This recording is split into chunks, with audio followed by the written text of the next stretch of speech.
اس یقین کے ساتھ اب گناہ نہیں کروں گا، پھر ہو گیا یہ ٹوٹ گئی، یہ ہو گیا ٹوٹ گئی، لیکن توبہ کرتا ہے پھر جان بوجھ کے گناہ کرتا ہے، بلکہ توبہ عصمت کرتا ہے کہ پھر کل گناہ کروں گا۔ ایسے توبہ کرنے والے کے لیے کہا گیا اے بندے میرے ساتھ مذاق مت کر، پھر اس سے اللہ ناراض ہو جاتا ہے، لیکن اس لیے توبہ کی نہیں کروں گا گناہ، اور پھر ہو گیا بتقاضے بشریعت پھر کر، پھر اس نیت سے کر کے نہیں کروں گا، پھر ہو گیا پھر کر، پھر ہو گیا پھر کر۔ کتنی بار کر سکتے ہو؟ میرے آقا سے کسی نے پوچھا آقا ہم اپنے بھائی کو کب تک معاف کریں؟ کہ ایک دن میں اگر 100 غلطیاں کریں تو 100 بار معاف کر۔ تو پوچھا حضور ہم 100 بار معاف کریں اللہ کتنا کرتا ہے؟ کہ تمہارے یہاں گنتی ہے اس کے یہاں گنتی نہیں ہے، تم جب جب توبہ کرتے ہو تب معاف کرتے ہو۔ کیسے لوگوں نے توبہ کی، اللہ نے ان کو کیا بنایا، یہ بات ہم آپ دل سے سنیں تاکہ ہم سب توبہ کریں۔ میرے وہ نوجوان جن کی آنکھوں نے غیر محرم کے چہرے دیکھ لی، فلموں میں گندگی دیکھ لی، برائی دیکھ لی، تاش کے پتے کھیل لیے، داڑیاں مڈالی، نمازیں چھوڑ دی، آؤ توبہ کریں، اللہ معاف کرے گا اور یقیناً معاف کرے گا۔ اس پہ یقین رکھو، بہت محبت کرتا ہے، ہم سے اتنی محبت کوئی نہیں کرتا جتنا وہ کرتا ہے۔ دیکھو دوست تو ناراض ہو جائے تو کہتا چل میرے گھر نہیں آنا، ماں ناراض ہو جائے میرے گھر سے نکل، میرے دسترخوان پہ کھانا نہیں کھانا، قربان میرے اللہ کی رحمتوں پر، قربان میرے اللہ کی رحمتوں پر، کتنا بھی گناہ کر لو کبھی نہیں کہتا میرا برسایا ہوا پانی مت پینا، میرا اگایا ہوا کھانا مت کھانا، میری زمین پہ مت چلنا۔ کبھی کہا نکل جا، کہاں جاؤ گا؟ کہیں جا سکتے؟ جدھر جاؤ اسی کی حکومت، اسی کی سلطنت۔ ایک جوان تھا بغداد میں رہتا، چھوٹی سی عمر تھی، جوانی کی دہلیز میں قدم رکھا۔ جوانی دیوانی ہوتی ہے، جوانی میں بلبلاہٹ زیادہ ہوتی ہے، ابتدائی جوانی تھی، چہرے پہ داڑھی کے ریشے بھی نہیں ٹوٹے تھے، شروعات کی جوانی کی۔ جوانی لاؤبالی ہوتی ہے، البیلی ہوتی ہے جوانی، لوگ کہتے ہیں جوانی دیوانی۔ اللہ کرے حضور کی دیوانی ہو جائے جوانی، اللہ کرے حضور کی دیوانی ہو جائے۔ سب کی دیوانگی میں دھوکہ ہے، ان کی دیوانگی میں کوئی دھوکہ نہیں۔ سب کے عشق میں تذبذب ہے، ان کے عشق میں کبھی تذبذب نہیں ہے۔ میں اپنے نوجوانوں سے کہتا ہوں ان سے عشق کیوں کرتے ہو جو تمہیں خودکشی کرنے پہ مجبور کر دیتے ہیں دھوکہ دے کر؟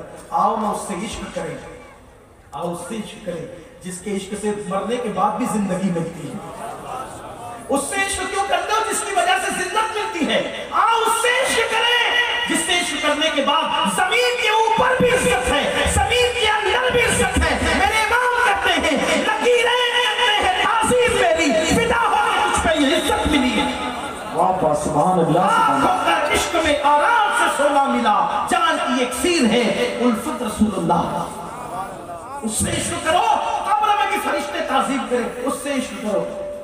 اور ان سے عشق کیوں کرتے ہو؟ اوپن ہو جائے تو ذلیل ہو جائے، اور چھپا لے تو پھر مرنے پہ مجبور ہو جائے، پھانسی دینے پہ مجبور ہو جائے، خودکشی کرنے پہ مجبور ہو جائے۔ ان سے کیوں عشق کرتے ہو؟ بتاؤ تو ذلیل ہو جاؤ، چھپاؤ تو مرنے کے سوا کوئی چارہ ہی نہیں۔ آؤ اس سے عشق کریں، بتاؤ بتا دو تو بلال بن جاؤ، اور چھپا لو تو اویس بن جاؤ۔ وصل نصیب ہو تو ابو بکر بنو، فراق نصیب ہو تو اویس کرنی، ان کا صدقہ